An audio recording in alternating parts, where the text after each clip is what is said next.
আসসালামু আলাইকুম সবাইকে কেমন আছেন সবাই।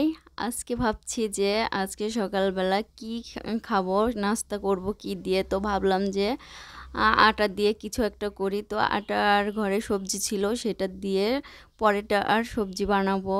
তো প্রথমে আটাটা নিয়ে নিয়েছি, তারপরে তেল দিলাম, আর দিব হচ্ছে ইস্ট আর স্বাদ মতো লবণ, আর এই যে হালকা গরম পানি দিয়ে ডোটা তৈরি করব। আর লাস্টে দিয়ে দিব একটা ডিম। তো ডিমের কথা ভুলে গেছিলাম, তো পরে দিলাম একটা ডিম। ডিমটা অপশনাল, আপনারা দিতেও পারেন নাও পারেন, তো আমি দিয়ে দিলাম একটা ডিম। তো ডোটা তৈরি করে ঢাকনা দিয়ে রেখে দিচ্ছি। তো এখন সবজিগুলো ধুয়ে নিচ্ছি, আর আমি সব সময় সবজিগুলো ধুয়েই কাটি। তো এখন সবজিগুলো সব সুন্দর মতো ধুয়ে তারপরে কেটে নিব। তো সবজিগুলো কাটা হয়ে গেলে আমি রান্নাটা বসিয়ে দিব। তো আগে সবজিটা এক এক করে কেটে নিচ্ছি। এই যে সবগুলো সবজি আমি কেটে নিচ্ছি। আমার সবজি কাটা শেষ। এখন আমি এই যে পেঁয়াজ রসুন আর কাঁচামরিচ দিয়ে সবজিটা তেলে দিব। অনেকে বাগার বলে, তো আমাদের এলাকাতে তেলে দেওয়া বলে, তো আমি এটাই বলি।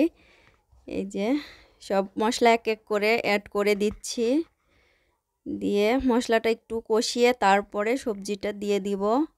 আর সাথে দিব ডাউল। সকালবেলা তো চারিদিকে কেমন যেন কুয়াশার মতো লাগছে, তো জানালাগুলো খুলে দিলাম।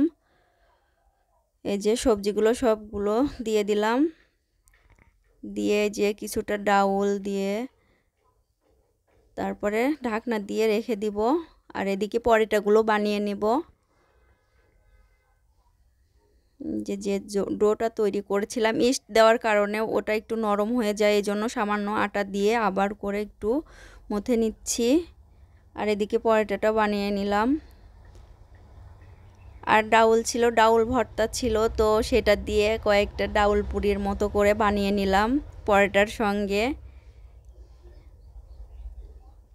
যে পরোটাগুলো বানাচ্ছি, ওই পাশে সবজি হচ্ছে আর এই পাশে পরোটা হচ্ছে। গরম গরম খেতে অনেক মজা লাগবে, মাশাল্লাহ।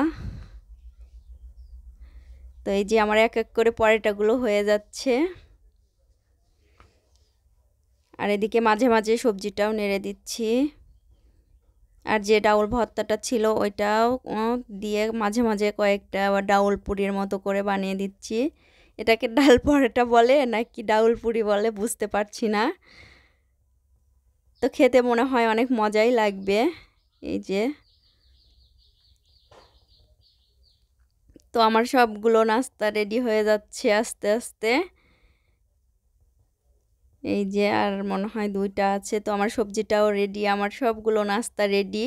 এখন তো খাবার পালা, টেবিলে নিয়ে সার্ভ করব। এখন তো কিছু হাঁড়ি পাতিল জমছে, ওইগুলো পরিষ্কার করে ফ্রেশ হয়ে তারপরেই না খাবো।